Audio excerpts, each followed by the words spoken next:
வாழைப்பழ சீப்பு. ஒரு சீப்பு வாழைப்பழத்தை வாங்கி பையில போட்டுருங்க. அதுக்கப்புறம் நீங்க எல்லா பொருளும் வாங்குங்க. எல்லாமே சீப்பா வாங்குவீங்கன்னு, அது பேரே சீப்பா வாங்குவீங்கன்னு, அவ்வளவுதான் பாருங்க சார்.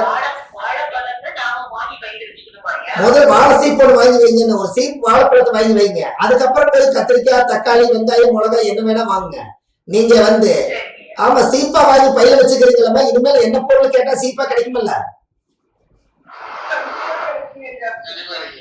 முதல்ல அதை வாங்கணும்ல.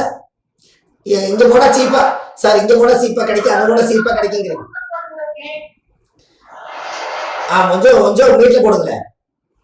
இந்த கடல்ல இருந்து அலைவாசி ஒண்ணு வருது இல்லைங்களா, அந்த மாதிரி வந்தது ஐயா. அந்த அனுச நட்சத்திரத்துக்கு தானே நான் அந்த காத்தலையை சொன்னேன்.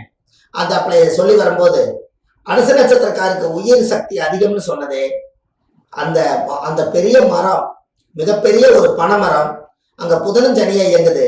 அந்த கடல் ஓசையுடைய அந்த சூறாவளி காத்து போய் அந்த பனைமரத்தை போய் தடுத்து அந்த இருக்கக்கூடிய கிராமங்கள் எல்லாம் தப்பிச்சு அவங்க எல்லாம் உயிர் தப்பிக்கிறதுக்கு காரணமே இந்த பனைமரம். இல்லைன்னா எத்தனை உயிர்கள் கடலோடு அழியிறது. இதுக்கு எல்லாமே பனைமரம் அனுசம்தான்.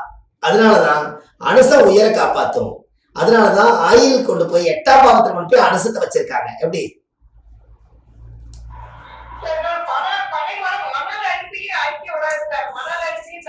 அது அது அது ரொம்ப ரொம்ப சந்தோஷம். அதுதான் பனை 1000 பறவை 1000 1000 வருஷம் உயிரோடு இருக்குங்கிறமே.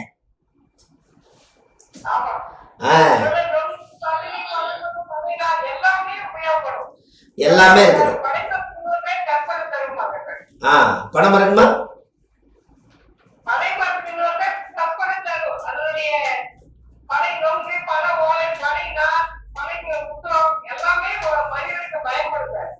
அதனாலதான் அந்த காலத்துல விசிறி செஞ்சு அப்படியே சாட் போட்டு அப்படி வீசுவாங்க.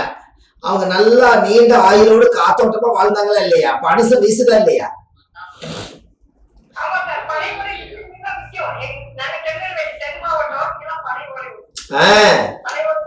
அதுதான் பாருங்க. சேலம் என்ன நட்சத்திரமா இயங்குது அம்மா? சேலம் என்ன நட்சத்திரமா இயங்குது? சேலம் என்ன நட்சத்திரமா இயங்குது? சேலம் சேலத்துல என்ன பேமஸ்? அப்ப மாம்பழம் பூரட்டாதி. அப்ப பூரட்டாதி நட்சத்திரம் மாம்பழம். அந்த ஊர்ல மாம்பழத்துக்கு ஒரு பவர். அப்ப மாம்பழம் பூரட்டாதி. பூரட்டாதி நட்சத்திரக்காரு மாம்பழ வியாபாரம் பண்ணா அந்த ஊர் போனா பொழைச்சுக்கலாம். இப்படி எடுக்கணும் பரிகாரம்.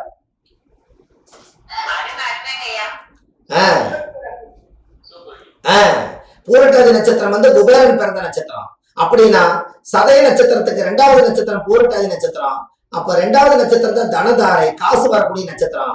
அப்ப சதய நட்சத்திரக்காரர் எல்லாருமே டெய்லி காலையில பேங்க்ல போய் உங்களோட அக்கௌண்ட்டுக்கே ஒரு செல்லான் எடுத்து 1000 ரூபாய் பேங்க்ல கட்டி உங்க அக்கௌண்ட்டுக்கு வர வச்சீங்கன்னா அன்னையிலிருந்து காசு சும்மா குபேரன் நாட்டு வர ஆரம்பிச்சிடும். ஏன் அப்படி?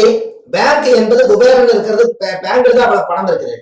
அப்ப பேங்க் இருக்கிறது குபேரன். அப்ப 2வது நட்சத்திரக்கார் டெய்லி பேங்குக்கு போயிட்டு வரணும். சதய நட்சத்திரக்கார் பேங்குக்கு போயிட்டு வந்தாங்கன்னா அவங்களுக்கு காசு வந்துகிட்டே இருக்கு. ஏன்னா 2வது நட்சத்திரம் குபேரன் வீட்டுக்கு போயிட்டு வர்றாங்க. இவரு குபேரன் ஆயிருப்பாருல்ல.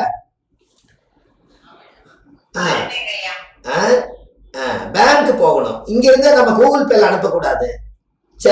அங்க போய் பேங்க்ல போய் நம்ம பாதம் பட்டு அங்க இருக்கிறவங்களை எல்லாம் பார்த்துட்டு ஒரு டம்ளர் தண்ணி குடிச்சிட்டு ஒரு 1000 ரூபாய் நம்ம சொந்த காசை எடுத்து நம்ம அக்கௌண்ட்டுக்கு செல்லான் போட்டு கட்டி ஒரு சீல் வச்சு கொடுத்தா குபேரன் வீட்டுல போய் சீல் வச்சு வாங்கிட்டு வந்தீங்கன்னா காசு போய் கட்டிக்கிட்டே இருப்பீங்க, பணம் வந்துகிட்டே இருக்கும்ல. இப்படி எல்லா நட்சத்திரத்துகளுக்கும் பார்க்கணும். பாருங்க, உத்தர நட்சத்திரம் பூர நட்சத்திரத்துக்கு அதிபதி பூர நட்சத்திரம். அப்ப பூர நட்சத்திரத்துக்கு 2வது நட்சத்திரம் என்ன வரும்?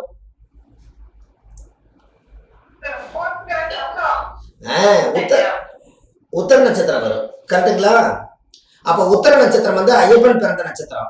ஐயப்பனுடைய கோயில போய் மாதுளாம்பழம், உத்தரம் என்பது மாதுளாம்பழம் ஒரு 2 கிலோ வாங்கிட்டு போய் ஐயப்பன் கோயில வச்சு படைச்சு ஒரு பழத்தை ஐயப்பனுக்கு நைவேத்தியம் பண்ணிட்டு மீதி இருக்கிற பழத்துல ஒரு பழம் நீங்க கோயிலுக்கு உட்காந்து சாப்பிட்டுட்டு மீதி இருக்கிற பழம் எல்லாம் அங்க இருக்கிறவங்களுக்கெல்லாம் ஒன்னொன்னு கொடுத்துட்டு வந்தீங்கன்னா உத்தர நட்சத்திரம் ஃபர்ஸ்ட் கிளாஸா உங்களுக்கு வேலை செஞ்சு பூர நட்சத்திரக்காரர்களுக்கு காசு வந்துகிட்டே இருக்கும் ஐயப்பன் கோயில் போயிட்டு வந்தா. எப்படி?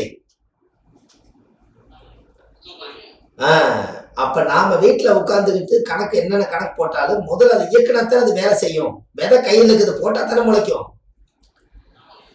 விதைத்தவன் உறங்கினாலும் விதைகள் உறங்குவதில்லை. இப்படி எல்லாம் நீங்க பரிகாரத்தை கிரியேட் பண்ணி எடுக்கணும் பாருங்க.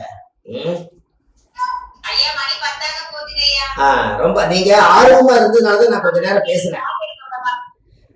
இல்ல நீங்க ஆர்வமா இருந்ததுனால முத நீங்க என்ன பார்த்ததுனால உங்களுக்கு நான் வந்து பேசுறேன். அப்ப நான் நிறைய உங்களுக்கு இந்த பரிகாரங்கள்லாம் நீங்க எல்லாம் வாங்க, உங்களுக்கு நிறைய விஷயங்கள் கொடுக்குற, உலகத்தை கொண்டு போய் சேர்த்துங்க, நல்லபடியா இருக்கட்டும். நான் உங்களுக்கு அடுத்த நேரடியாக உங்களை நான் சந்திக்கிறேனுங்களே. சரி, ரொம்ப சந்தோஷம். எல்லாருமே நல்லபடியா தூங்குங்க. சரிங்களாம்மா? சரி, அம்மாவையும் அதிலிருந்து விடைபெற சொல்லிருங்க. ரொம்ப நன்றிங்கம்மா, ரொம்ப நன்றிங்கம்மா.